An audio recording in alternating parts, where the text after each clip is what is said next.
doing, my brother? Hey Rich, I'm fine, man. How are you doing? You cool? I'm doing well. I'm doing well. It's a little chilly up here tonight. We dropped down into the 30s. Oh, That's really? 30 degrees Fahrenheit, so we're probably looking at close to 1, maybe 0 centigrade. Wow, yeah. So, yeah, big It's switch in the cold. weather. Yeah, it is cold. It is pretty warm down here in Brazil, actually. Oh, yeah? Yeah, it must be like 27 Celsius, which is 70 something, I guess. 27 is about 80 degrees, 78, It, 80 degrees, somewhere around in there. yeah, that's right. Pretty warm. Oh, well, heck with you. Enjoying that. Yeah, yeah, good for you. Bad for me. So, yeah. So what's going on tonight? How you doing? I'm cool, brother. I'm doing fine. Actually, I'm preparing to get to the bush tomorrow morning. I get all my gear ready and set, and I get my stuff figured out. I'm gonna shoot a few videos that I had planned for my channel on YouTube.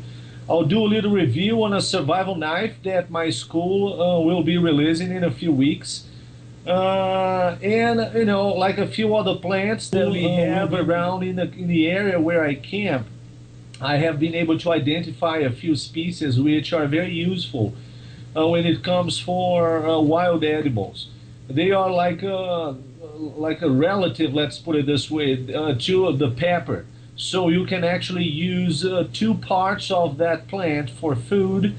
And I'm going to shoot some videos on that plant and on the blades too, and show a little bit of the environment where I go to in this period of the year. You might not be able to hear it from there, but it's raining right now outside, so I'll probably be facing 2 days of heavy rains here. So water hopefully will not be a problem. But I still have to figure out other things, and I intend to go as light as possible too. There will be a 15-kilometer hike in and out, so and I still gotta carry the cameras and the filming gear. It's gonna be quite a work, but hopefully everything will work out fine, and you're gonna have a good time there too. I'll shoot videos in English, then people will be able to follow, this my latest adventure on my YouTube channel, hopefully. Okay. All right. Yeah. Well, so as for tonight, we are gonna talk about the Amazon forest, just to warm up people's memories out there. In the previous weeks, we have been discussing about the tropical areas that Brazil has, and so far, out of the three tropical areas, we focused on the two ones which are the Atlantic forest and the Pantanal, right?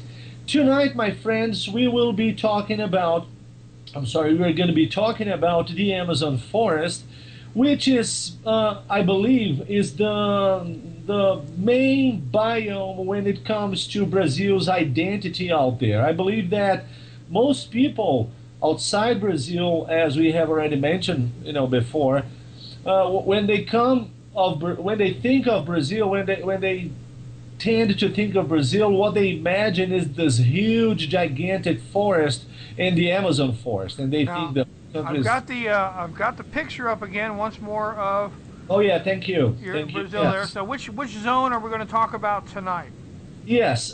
So in the previous shows, we discussed numbers 2 and number 3, which are Pantanal for number 2 and Atlantic Forest for number 3. Tonight we are going to be talking about number 1, which is that big green spot on the upper part of the map. What we would That, actually consider the Amazon, as we here in America would think of the real Amazon forest. Zach, I'm sorry. Yes, exactly. However, even that Amazon forest is not just one single solid piece of jungle. What I'm trying to say is we have several, let's say, subdivisions within the Amazon forest, which actually can be defined as different landscapes, different biomes with different plants and different animals which have adapted to those areas. Of course, Rich, in all those tropical forests, there is a, I can say there's a degree of similarity when it comes to the species we have in all those areas. You will find similar species or maybe the same species down here in the Atlantic forest or as well as in Pantanal or as in the Amazon forest. That will occur. But mostly, in most cases, you'll have a whole different set of species which are actually just found in those specific areas. So just to remind people of something we have talked before, have discussed before, the way I see it, it's seriously very, very difficult. I'm not going to say that it is impossible for people to actually memorize and learn all those species of plants and animals and everything. I can't say it is impossible, although I think it is really almost impossible for a human being to being able to memorize all those plants and uses and what they're good for and yada yada, because there are just so many.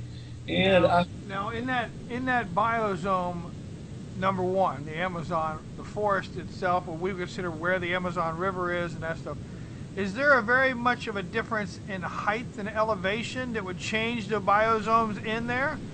Well, yes, I got the data here. Or is it more of what's near the water, what's not near the water, what's in the canopies?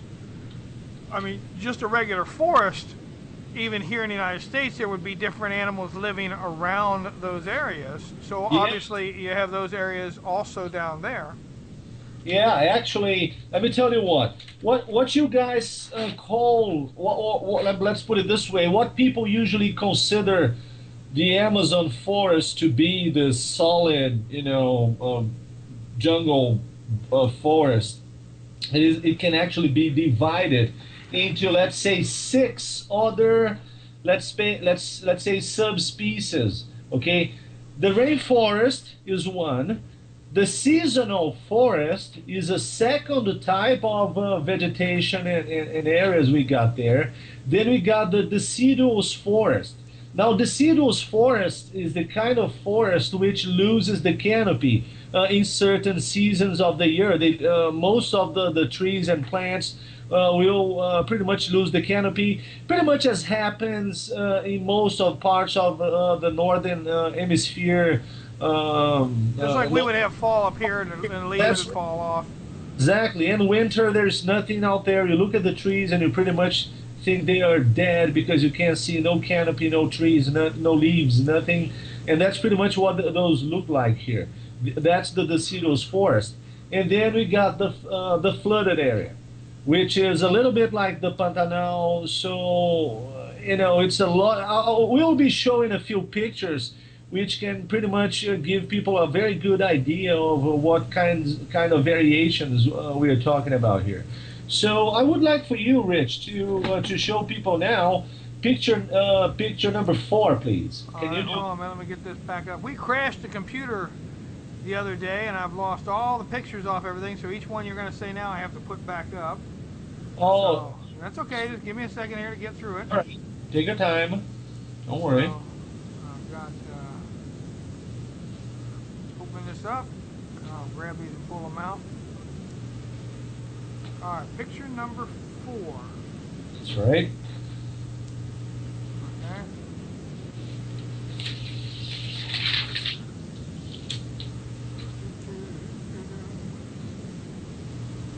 All right, we have picture number 4.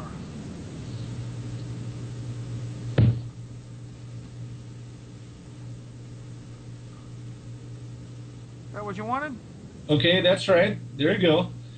All right, guys, as you can see there, that green spot within the yellow border represents the Amazon forest, right? Actually, that's not only the Brazilian Amazon. If you look carefully, you will see that the Brazilian border is within that big green spot. You will have at least 7 other countries which will share the Amazon forest. Let's put it this way. Is Chile part of the Amazon forest?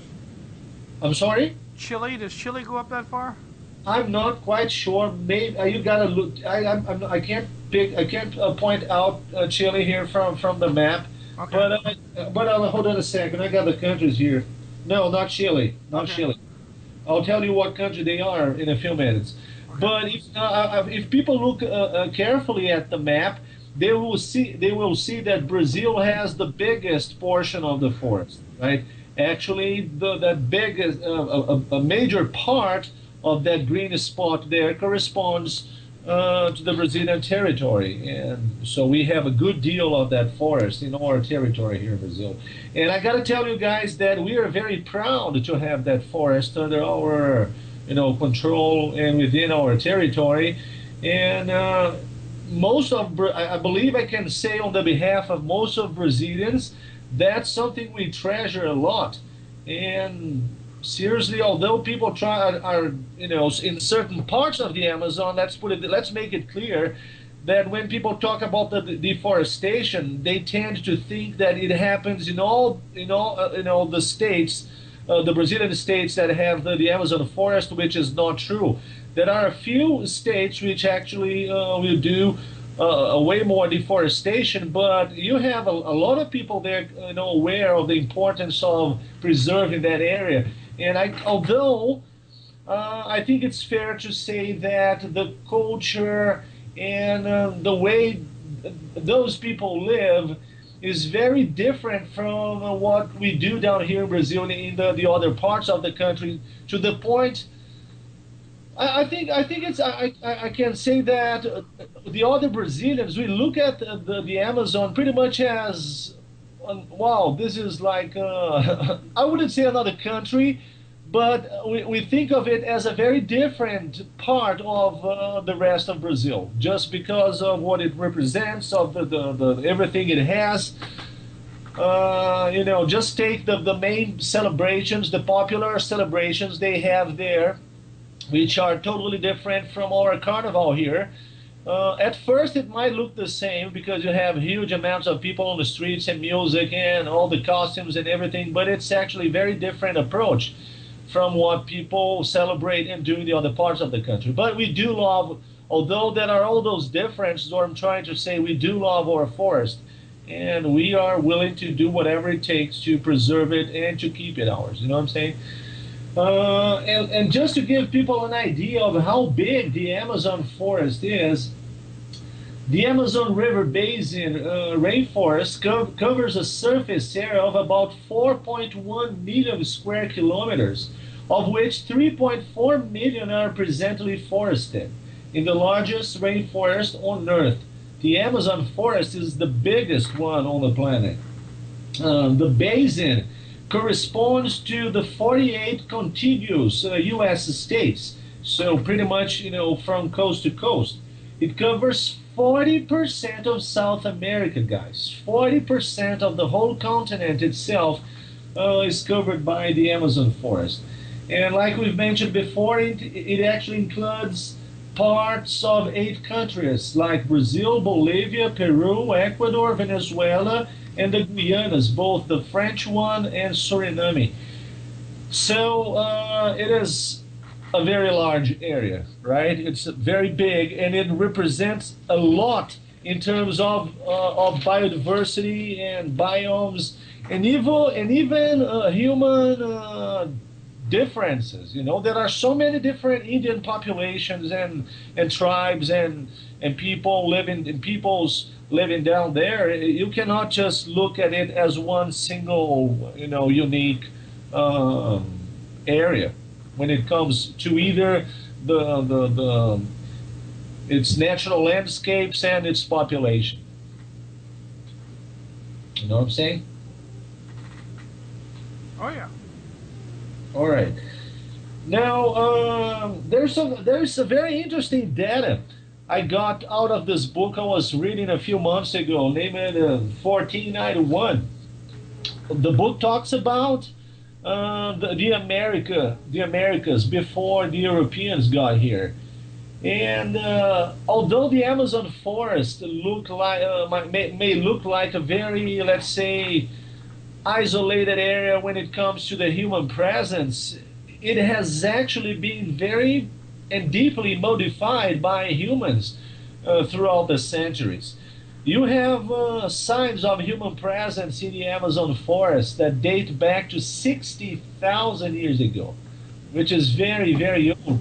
If I'm not wrong, you already had population living in the Americas back like when the Sumerians were still building their first the first empire, the first civilization in the world. There were signs of people living down here, Do you and think that is because, and I imagine most of the people that show where they lived would be along the waterway.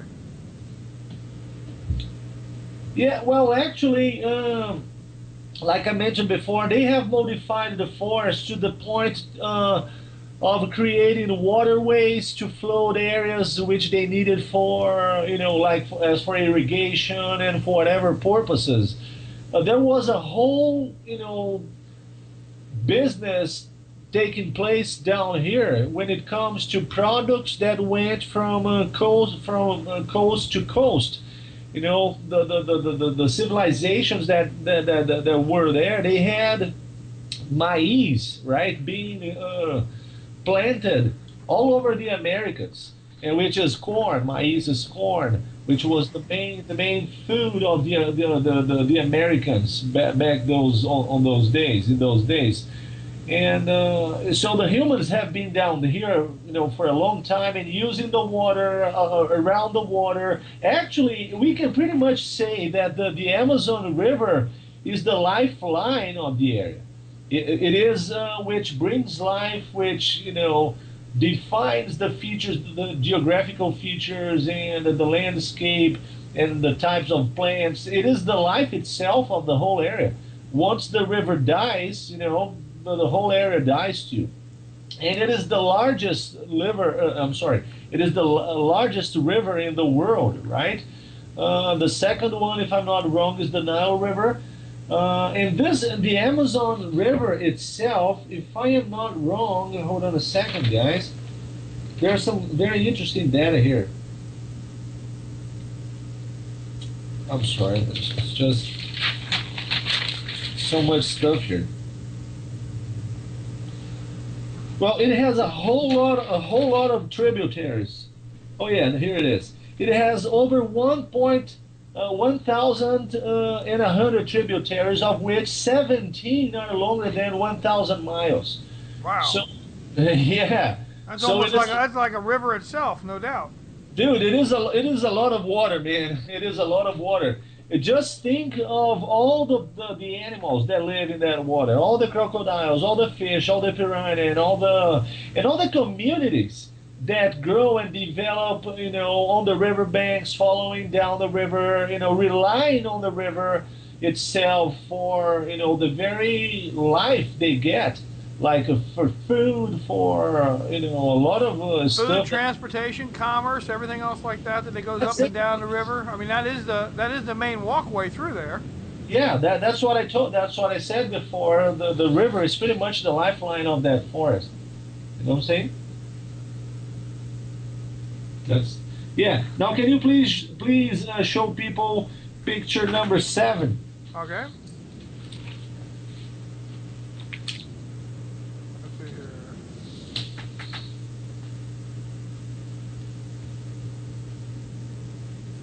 Alrighty. Should have that coming up. All right. Yeah, that's what I'm talking about there. Meandering water through there. Now, I wonder how big are them trees?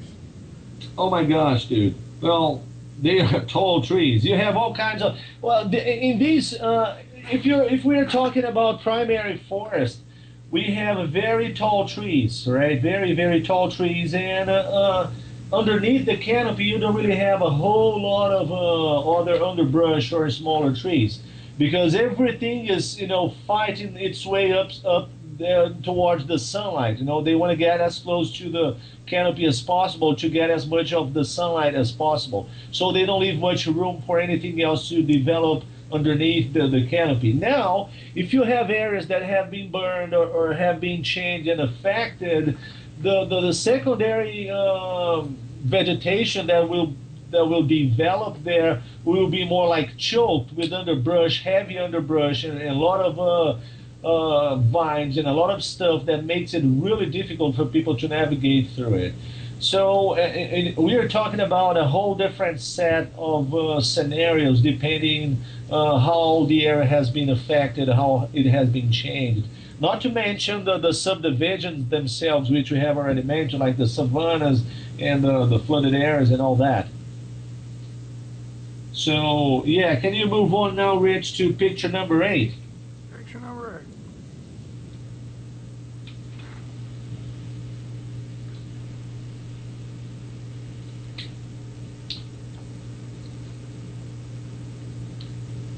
There we go. Oh yeah, there it is.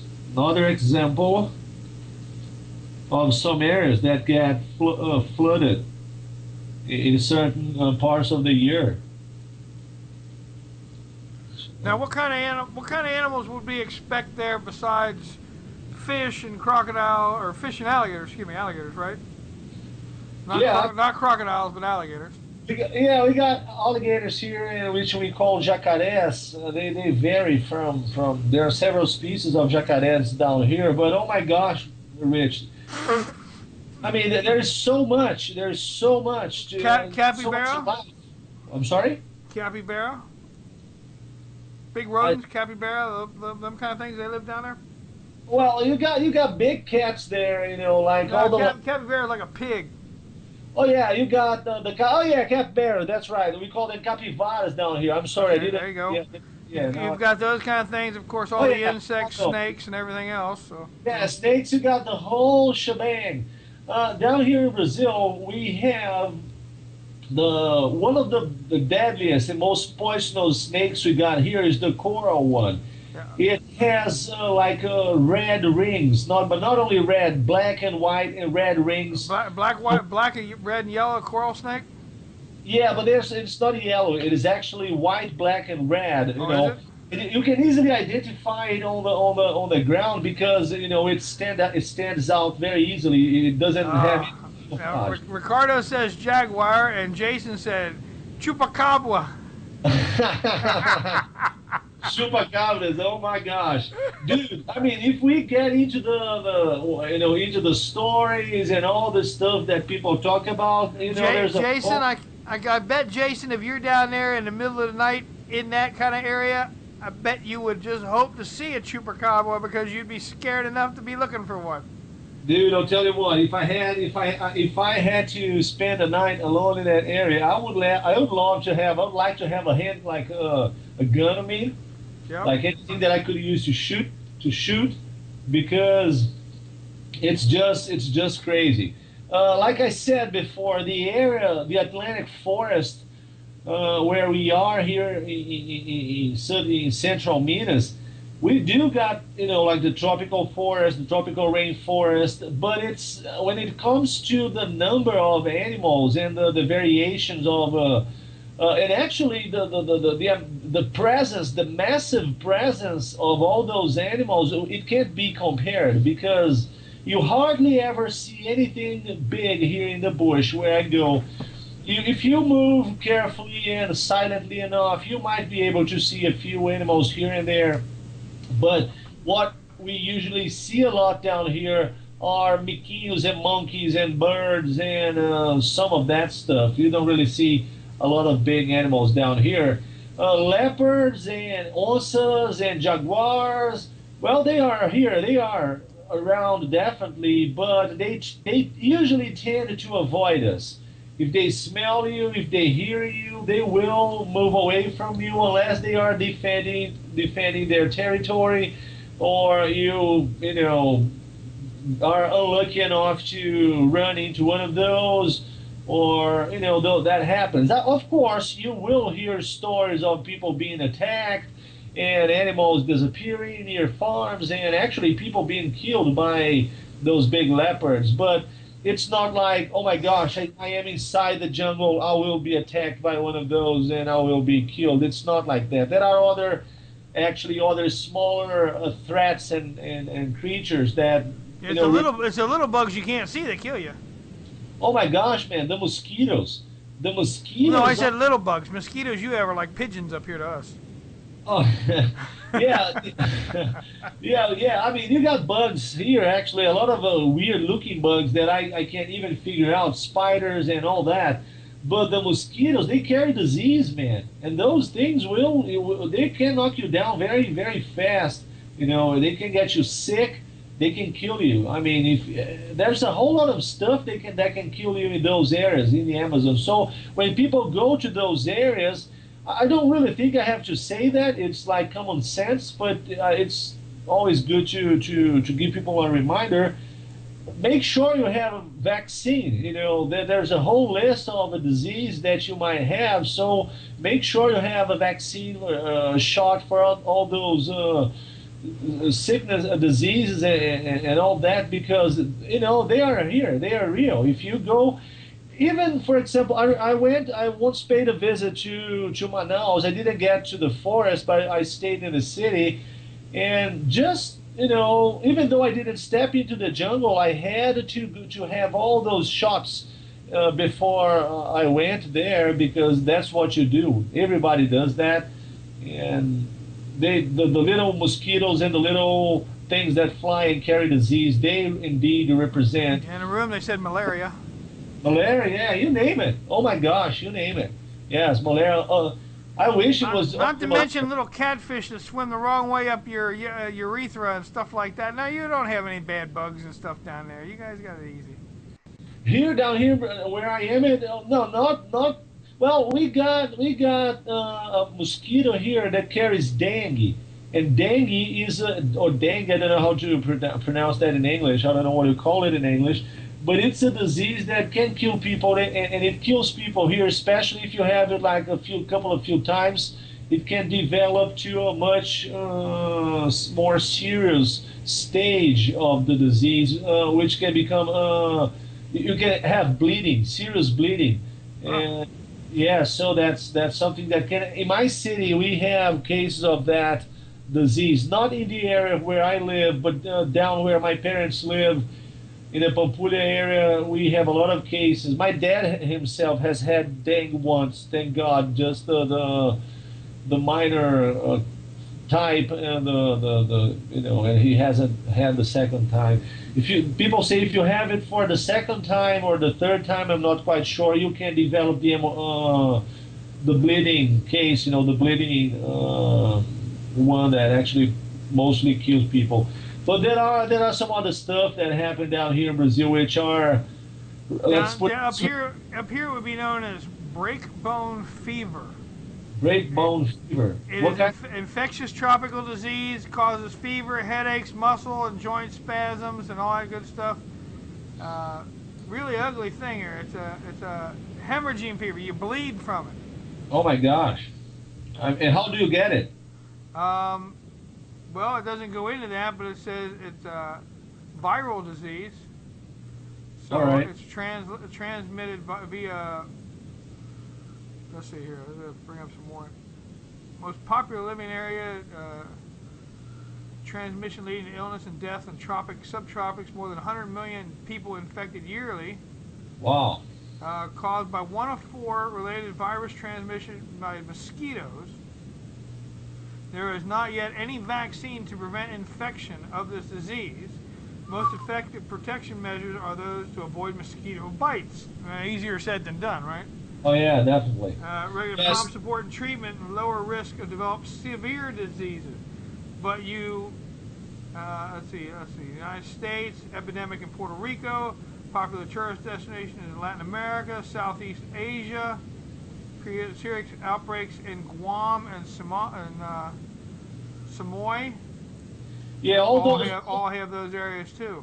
Yeah, all those places are warm areas, you know, like either tropical areas or hot areas in the planet. So I think the warmer the temperature tends to get, the higher the chances are for these mosquitoes and diseases to spread, you know, further into north and like in Europe and in the States, man, because you know. Fever, headache, muscle pain, joint, skin rash, similar to measles. Oh my gosh. Bleeding low level blood platelets and blood plasma leakage.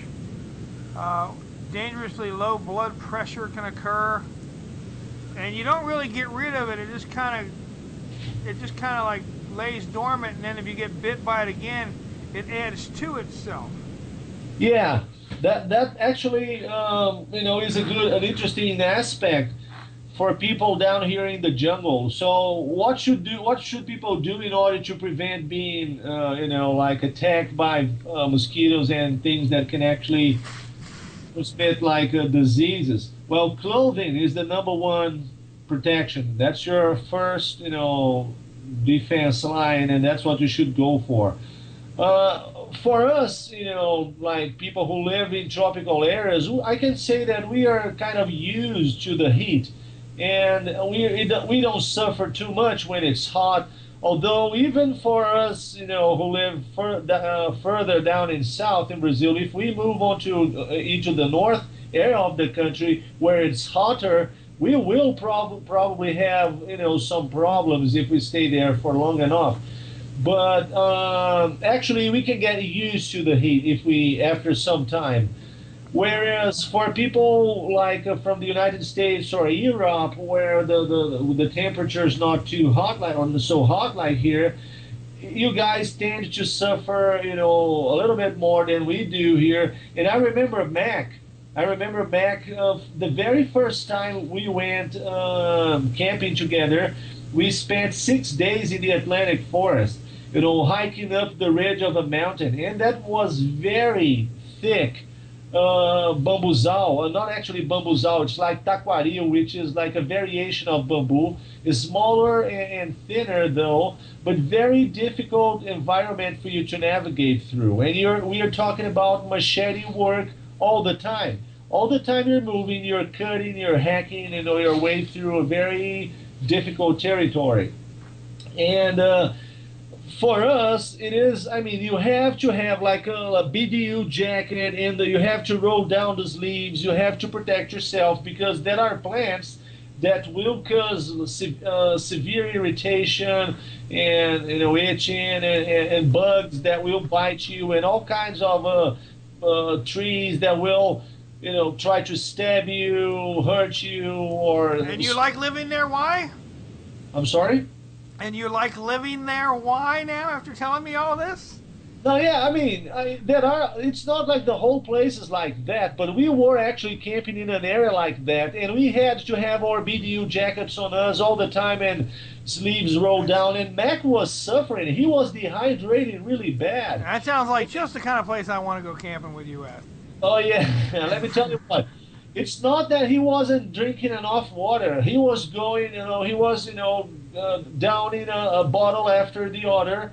But just because he was not as used to the hot weather as we were, it was much harder on him than it was on me. Although it was hard on me too. I'm not saying that I was just taking it that easy. I remember I was almost dehydrated to myself, but I have seen you and Mac on the films. I know you let Mac do all the work while you stand back and film. You're not fooling me any, man. I know what you do. I've seen it. While Mac's cutting his way through the forest, you're gonna film some and go back and heat up some water for everybody to drink. I know what you do. I had to let the gringo have a taste of the jungle here. You know what I'm saying? Let the gringo have a taste of it. I love you, man. I love you. Note to self: don't bother with a taste of the jungle. All right. Yeah, man. I mean, it's hard work, people. It's not like sometimes. I think it was you, Rich, who mentioned a few weeks before, but we sometimes see on movies like people telling you how to navigate with a machete and how to cut your way through the jungle with a machete. And we actually ourselves down here in our school during our training, we do teach our students how to navigate with a machete, doing all that. But the reality is, after a few hours of that work, you are really tired, and sometimes you just don't pay enough attention. Right. And if you by mistake or by accident hit like a branch and you change the direction of your machete, you can, have some serious accident. I remember something really funny. One of the funniest lines that Mac has ever said, and one of the first ones that I ever heard from him too, were those ones. He once, goes to me and says, Juliano, do you know what's the worst sound in the jungle in the forest here? I said, the worst sound in the jungle, is that the macaco bugio? He said, no, that's not that monkey. There's something even worse than that. I said, man, I don't know, what is that? And he goes, the sound of human fingers hitting the leaves on the ground of the forest. Yeah.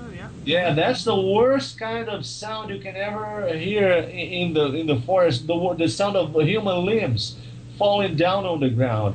Well, I mean, people gotta understand. You're swinging anywhere from 14 to 20 some inches of razor sharp steel. Oh my gosh, Rich! I had some of these plants. I mean, you've hit them. I've hit them. You don't chomp through it. You glance off of it sometimes. I mean, literally, it does not go in and bite in, or you'll hit it and it will spring the machete back. Oh, well, I've never seen a plant here that would spring the machete back. But I'll tell you what happens a lot is sometimes you have like a bundle of taquara hanging. Yeah. And then you're trying to cut the darn thing with your machete. You hit it once. It breaks in it like into like 10 smaller pieces, but they still don't break. Like it divides into smaller splits, right? Exactly. But it doesn't cut. So you hit it again, trying to cut it, and then you kind of start cutting through it, and then you're really pissed off, and you just want to get done with it, and you put a lot of power in your blow, more than enough to not only cut through that thing which you're trying to get rid of, but that's when most of accidents happen because you still got a lot of energy going down there. So if you have misplaced your leg, your knee, or if anybody is around maybe resting with the arm, that happens so easily. Oh my gosh. So let's say someone is moving in front of me, chopping his way, and I am, trimming the branches and everything. And so the person stops for a second, maybe to get, a better balance or to negotiate like a route or an obstacle on the ground, and uses a tree as a leaning area. And this is exactly the moment when your blade is coming down that direction. And I have seen that happening almost. Oh my gosh, not the accident itself, but the situation where the person was with the arm stretched where the blade was coming down, and it could have turned into a very serious accident. People do that, students sometimes don't pay much attention, or we don't pay much attention, to tell you the truth, after 3 hours, 4 hours hacking your way through that. Because let's bear in mind, like I said before, that you start navigating with all those concepts and ideas, and yeah, you're doing that. But after some time, you are either too tired, there's so much stuff going on in terms of obstacles you're looking at, or you start thinking about something else and you forget, like a safety measure, and there it is. How often have you chopped into something and had a million ants or bugs fall on you? Every time I step off the trail, basically. Yeah. And that's something else to think about, because how many times have you had stuff going down your back or in your neck, biting and stabbing and stinging, and guys, and people don't think about that here. I mean, that's not normal for us up here. Seriously, let me repeat it again. That's why people say, "Oh, but why don't you take, gigantic blades to the bush to cut your way through that heavy choked underbrush?" Because like we have mentioned before, we don't step off the trails unless we really have to. Why? Because that's, serious work. And you don't want to have to do that which will take you to places very good. And that's what we do here. We go to these areas which have been previously prepared in most of cases, like the places I'm going tomorrow. It's along a river, and there are actually, I can pretty much say, 4 camping areas which have been previously established and I use from time to time. So I don't really have to go chopping a new area and hacking my way through heavy underbrush every time, because we don't do that unless you really have to. And we don't find it necessary. There's, the places are there already. We have done it before. Everything I want is around that camp area. So Now, yeah, right now in your area, you're going camping tomorrow. yeah, that's right. Very many wild edibles available to you. A few of them, yes, there are a few of them available. If you know where to look for, you might be able to come across. That's again, it has to do with something which we have previously discussed. When you are walking in an area like that, you are actually looking at a massive green wall, and you have to, if you walk fast and you're just, looking at the trail itself along which you're navigating or moving, you won't be able to see a whole lot. So I would say that the best way for you to spot those wild edibles or whatever plants you're looking for is take your time, move slowly, especially because of animals. You don't know what's on that trail. It's not like you're taking a walk on your neighborhood, on the road. There are things, very well camouflaged on the ground, underneath the leaves that can kill you. It's pretty much like landmines, living landmines, let's put it this way. Because if you step on one of those bush monster snakes, brother, you are in some deep trouble. You are in some deep trouble. Now, You got someone to carry you out of the jungle and take you really fast down to a hospital. You might start praying and make peace with God, because you will be facing Him sooner or later. You know what I'm saying? I'm not kidding. now you're gonna go this weekend. Much water in the area you're going to? Oh yeah, hopefully, right? Hopefully. Well, you said it was raining now, so is that going to affect things? That's right. And apart from the rainwater itself, there are some seasonal springs that should be, working, completely now, full of water, considering the amount of rains we are having already. There, I should have no problems with water, especially because I know of a couple of springs that are there throughout the year, even in the dry season. So one way or the other, I should be able to get water. Who are you going with? I'm sorry? Who are you going with? Alone, bro. It will be 3 days in the jungle. I'll go Saturday morning, and I'll come back here probably Monday afternoon. Okay. So I should have like a video by the end of the week. I should have new videos on my YouTube channel, and people will be able to see some of what my camping was like.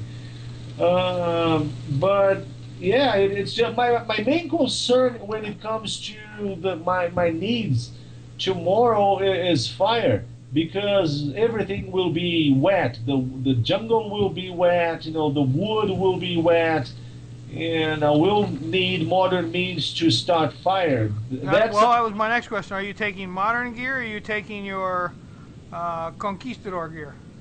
My conquistador gear is staying for the dry season. What I'm doing, get a load of what I did. Yesterday, I made these wax blobs. These are nothing but cotton balls that have been saturated with wax. Right, Melt your wax cotton balls, and I know they burn wonderful too. Oh yeah, so for fuel, I use them for fuel. They're very cheap. Are you taking much food with you? No, actually, this time I'm not taking a whole lot of food. I'm taking some rice, like a handful of rice for the 3 days, for a handful for each day. Right. A few dried grapes. What else? Coffee. I'm taking coffee, and sugar, salt.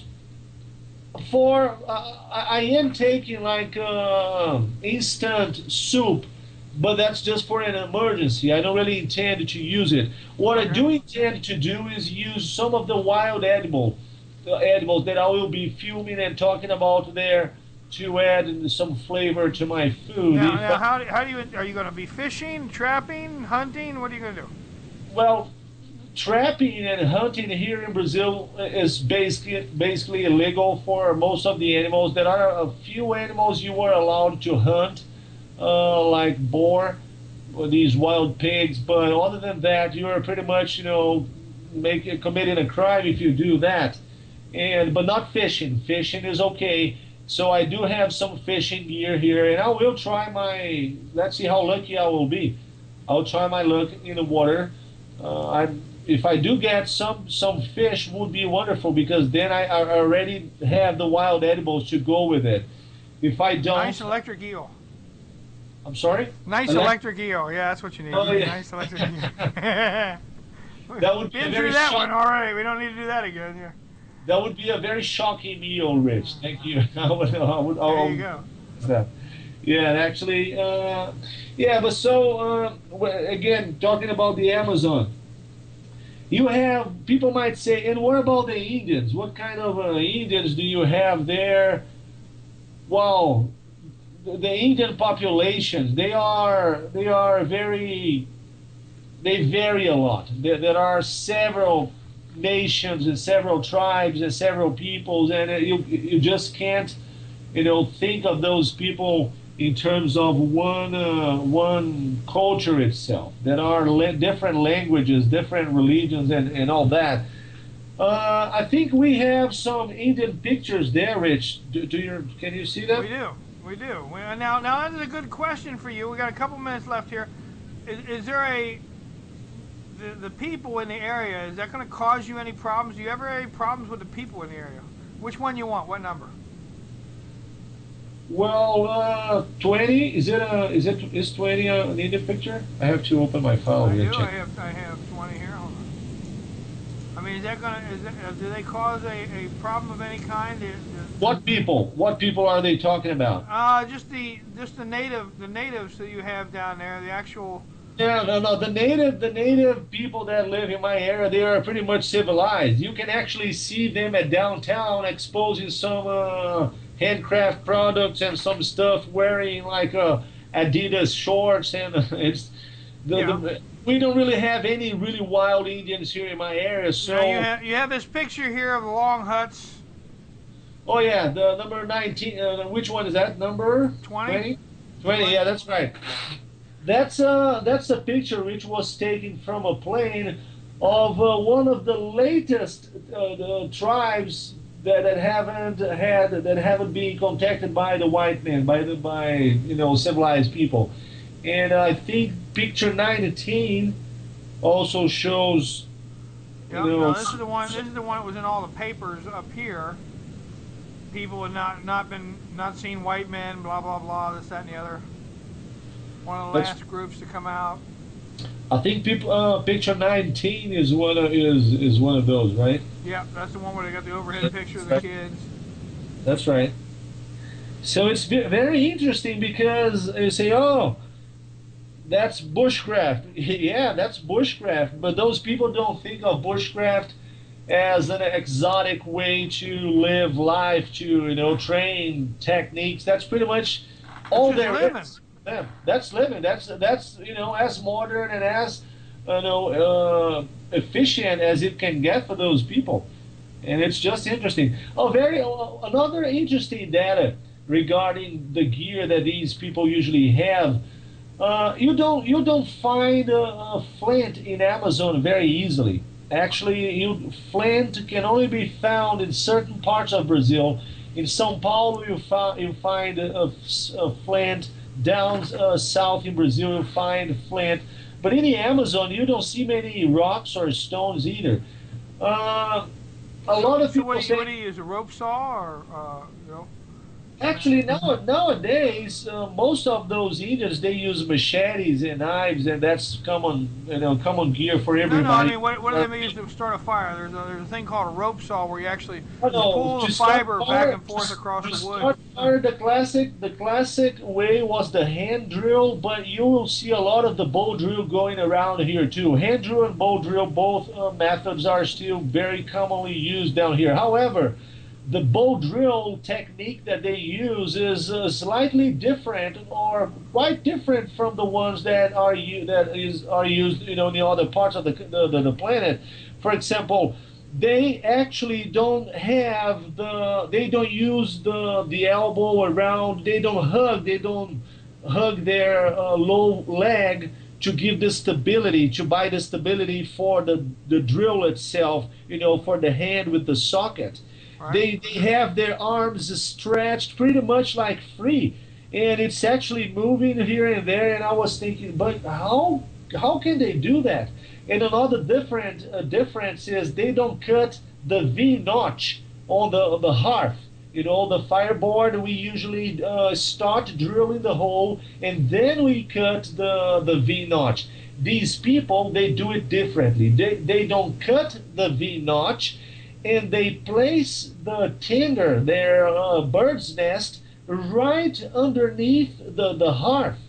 And the hearth is much thinner than the other fireboards that we usually see going around here. I like my fireboard as thick as I can get because I can have many hits, Fire. many tries. Right. Yeah, many trials there. So do But they burn? They instead of cutting a V notch, do they burn down through the bottom? it burned down through the bottle until it creates a tiny little hole, and then the amber, which is collected there, falls down into the bird's nest, which have been placed underneath the hearth, and so they get the little amber, and the rest of the process is pretty much the same. But I was really surprised when I saw these guys making fire like that, and I was like, wow, man, this is different. Seriously, maybe I was even a little arrogant because I thought, no, it can't work out like that. I mean, you have to have, you know, as much stability around your wrist as possible, because actually that was one of the main problems that I myself had when I started practicing the bow drill. I didn't have enough stability around the wrist, which was holding the hand block, the Now, yeah, yeah, one of the problems we have, I want to ask you here before we run out of time.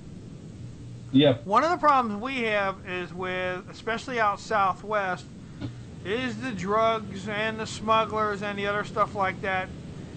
Do you have problems down there where you go? No, no, With we that. don't. We don't have any problems with, you know, like the common problems you usually have on the borders of Brazil and other countries. That's where you have all these smuggling problems, the drugs problems, the FARC problems, and all the illegal miners, or no, they are not actually miners. They are. Or more in town kind of things instead of in the bush, right? Yeah, the major problems that we have here are in the big cities, our urban problems, and the politicians that we have chosen to be our leaders. These are the troublemakers in Brazil, the real ones, if you ask me.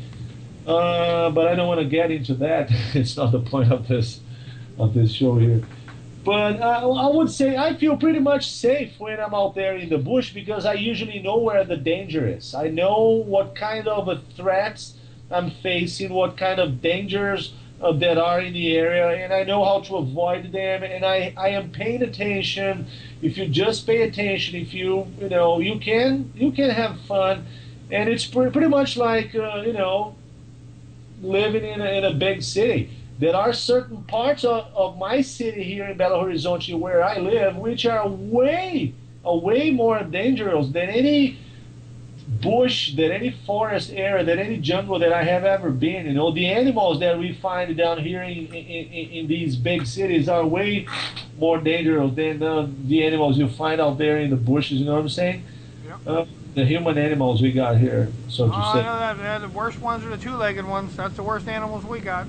Oh yeah, that's the worst thing here. All right, Juliano, we're going to call it a night. I'm going to jump out of here and go to the bathroom for the next show, and we've got a couple minutes to wrap up here. I greatly appreciate you being with us. Another great show. When do you want to start doing one in Portuguese for everybody? Well, I think we might, let's talk about next week or maybe in 2 weeks, because I still have to take care of a few other projects I got going on down here. But yeah, I think we could get it started in like 1 or 2 weeks, pretty soon. All right, sounds good to me. Do Yeah. you guys, a big question, real quick before we go, do you Go. celebrate Thanksgiving? Well, it is part of our calendar here. So in certain, I remember when I was young at school, they said today Thanksgiving, but it never made sense to me. And I was actually discussing that with a few students a few days ago. Thanksgiving, although it's part of our official calendar, it makes no sense for Brazilians because Thanksgiving, the way I see it, is a very original American holiday. It's part of your history. Right. It has to do with the way you started. And it makes perfect sense for Americans to celebrate Thanksgiving, but I don't really think it makes much of a sense for Brazilians, although it is part of our calendar, yeah. So the same as Halloween. Now you have Halloween shops and Halloween stuff going down here, but it's been going on like in the past 20 years. It's never been around, and we have other characters and other, stuff which are more related to our culture than, pumpkins and witches and, that kind of stuff. You know what I'm saying? All right, man. Well, let me jump off here. I do gotta say I am thankful for having a friend like you, buddy. Thank you, Rich. It was a pleasure to be here tonight with you guys, and thank you for watching the show, people. See you next. I will catch you later. Be careful. Be safe while you're out there, man. Thank you, bro. All right. Good Good night. you. Good night. Bye bye.